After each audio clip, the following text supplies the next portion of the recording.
Today's video is a dumb one.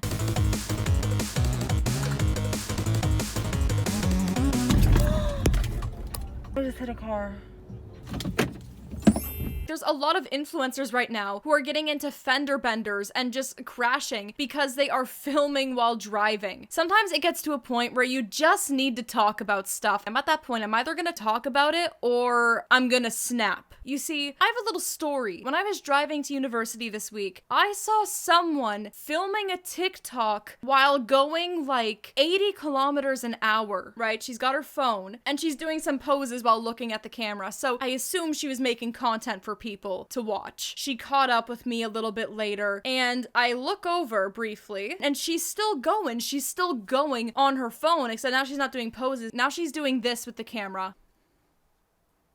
I don't have video evidence of this happening because I don't film while driving, but it got me thinking, this is a problem. I get to campus, I pull out my phone, I go on Reddit. Arguably a worse action than what the girl was doing. The first thing I see is a streamer who got into a crash because she was streaming while driving. And I'm thinking, what is going on? So there are thousands and thousands and thousands of clips online of people filming while driving. There are a few things I keep seeing consistently across all these clips. You have a bunch of them who just keep looking over at the camera. You know, they can't just talk while driving while looking at the road. No, that's what people generally do in cars. They look at the road. No, they have to keep looking at the camera while driving. You have some of them who are just using the camera as a mirror. I don't get it. You are filming from your car or trying to look like perfection while shooting in an environment that looks deliberately imperfect and casual. And some of these people are not just picking even a casual story to tell the camera. They're picking a really emotional one where they start taking their hands off the wheel and making really big gestures. Listen, who is driving the car? They are just deciding to temporarily abstain from driving. So today we're just going to take a look at a few examples of some of the shenanigans I've been seeing lately. But before we go any further, I'd like to thank today's sponsor, Raycon. See, they sent me their bone conduction headphones, and I feel like I'm from the future with these. See, Raycon's bone conduction headphones use off-the-ear audio, and they send sound vibrations through your ear bones, and you hear the music, but it's like not actually in your ear, so you're able to actually listen to the world around you while also getting that audio. It's really cool. And because these let you be aware of your surroundings, these are my go-to headphones whenever I'm leaving the house or going on a walk. And I wear these headphones for hours at a time because I can. They have a 13-hour battery life. They also have a good design here where they're not going to slip around on your ear, which is very helpful. And these are designed for you to be using them all day. They're IP68 waterproof, they're dust-proof, sweat-proof. You can wear them in the rain. These are incredibly affordable headphones. You know, they have premium quality without the premium price tag. Black Friday is right around the corner, so Raycon audio products are up to 30% off site-wide, so from everyday essentials to the latest releases, it's the perfect time to upgrade your sound or get ahead on gifting. These early deals won't last long, so to shop now before they're gone, you can click the link in the description box or go to buyraycon.com/SavanticsBC to get up to 30% off on Raycon's Black Friday or Cyber Monday sale. And if you order Raycon, you are helping to support the channel. Thanks to Raycon for sponsoring this video. Now let's get back into it. When you finally get the car mount and feel like a real influencer, this influencer has a sponsored video. In this case, the car mount is used for filming in the car. A car mount for your phone means you don't need to touch your phone. Like you set it up before driving and it just stays in the mount. Kind of designed to be hands-free. Well, the influencer does that thing where you pretend to like set up the camera. Hey guys, I just popped in. No setup, I just popped in right now. So in a sponsored video for a hands-free thing, we see her car in motion while she's not looking at the road, while she's finicking with her setup and making sure the angle's right. Again, while her car is in motion. She chose to include that shot. She watched the video back and she thought, this is good enough. Influencer filming herself hands-free while driving on a highway, filming herself with her kid in the back. My kids don't know a single T-Swift song, but they do know Alan, George, and Shania. The caption is, raising them right if you ask me. Raising them right.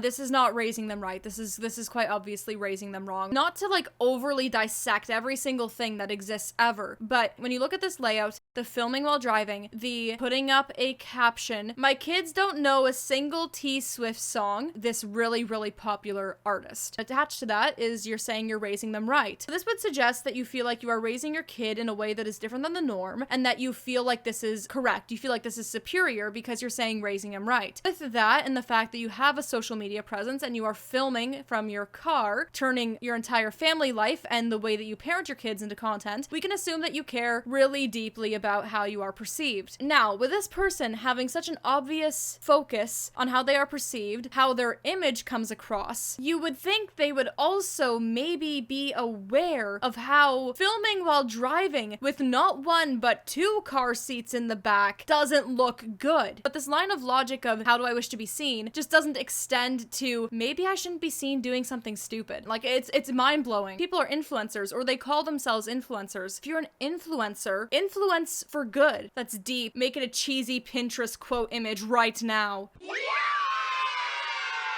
These people are influencing their viewers to prioritize content over safety. Let's think about that concept, right? Content over safety, or prioritize attention over safety, prioritize external validation over safety, and prioritize temporary gain over potentially permanent consequences. I have a lot of people right now who are filming while they're driving, and some are doing it live, and then some are doing it to be edited later. Now, the live filming is arguably worse, and I'll say why in a second, but I think for some people, they are so focused on making sure that every single moment of their life has some sort of output value, some sort of like way to receive external validation, that they are now so glued to social media, so glued to posting. They can't have any moments of privacy to themselves. They have to be filming. They have to be showing the world they exist. So they are just constantly on. There's not really an immediate payoff to sitting in complete silence alone. There's no real immediate reward you see, but when you post something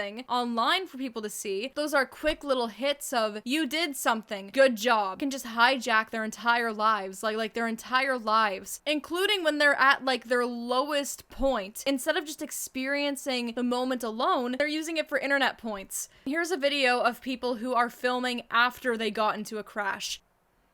We have to add a new human response. We have fight, we have flight, we have freeze, we need film. We have devolved and evolved a new threat response. The streaming platform Kick. Last year, this guy, Jack Doherty, I don't know how you pronounce his name. I don't care. Last year, he was texting and driving and then crashed on stream. Then just a couple weeks ago, another Kick streamer crashed her car on stream. And I also saw this clip was from Kick. Like, here we have these streamers crash and leave the scene. So honestly, at this point, it just looks like it's a wretched hive of scum and villainy. Streaming while driving just absolutely blows my mind with how terrible of a decision it is. Not only are you filming, they are engaging in an active live discussion with their chat. With a video, you can just take a break for 5 minutes in the middle of it and think about what you want to say next. With a stream, you can't have a 5-minute gap of silence and not lose a bunch of viewers. And since these people are so content-brained that they are filming while driving, you can imagine that they probably don't like the idea of losing viewers' engagement or attention. So they want to keep those numbers up, and to keep the engagement up, they can't just be boring. So unlike a video where you can actually just completely do nothing for 30 minutes in the middle of it, you know, some of these people are thinking, I need to be engaging now. And I think it's important to ask the question, why film while driving in general? Why pick this content format? Really, there's a lot of potential reasons. Driving feels a little private, right? But when they are filming themselves driving, it looks incredibly spontaneous with no setup. So it still feels like you took them out of the house and they're going to do something with you. But now it feels more private, and the sound quality also sounds a bit better. So it comes off as just like a chat with your best friend in the car during their day-to-day life. You're there alongside them. That's what these videos aim to do. You know, it's really easy to just watch these clips and see it as someone just in their car and forget, wait a second, no, they've put a camera there and they are distracted and they keep looking over at it like they are doing something dangerous. Like, it is really easy to sort of buy the whole I'm just seeing a natural snippet into their life bit and forget about the dangerous part. But really, it is dangerous and it's influencing people in a bad way. So if you know anybody who does this, maybe just have a chat with them, say, hey, maybe reconsider. Or perhaps if they are not considering, bring out the big threat, okay? If you don't stop, I'm going to use you for Reddit karma and laugh at you. But yeah, that's pretty much all I wanted to say. I just couldn't believe what I saw last week in real life, and then I saw stuff happening online with this, and I don't think it's a positive for society if everybody was on their phones filming themselves while driving. But yeah, that's pretty much all I have to say for today. Thanks for watching, and have a great rest of your day.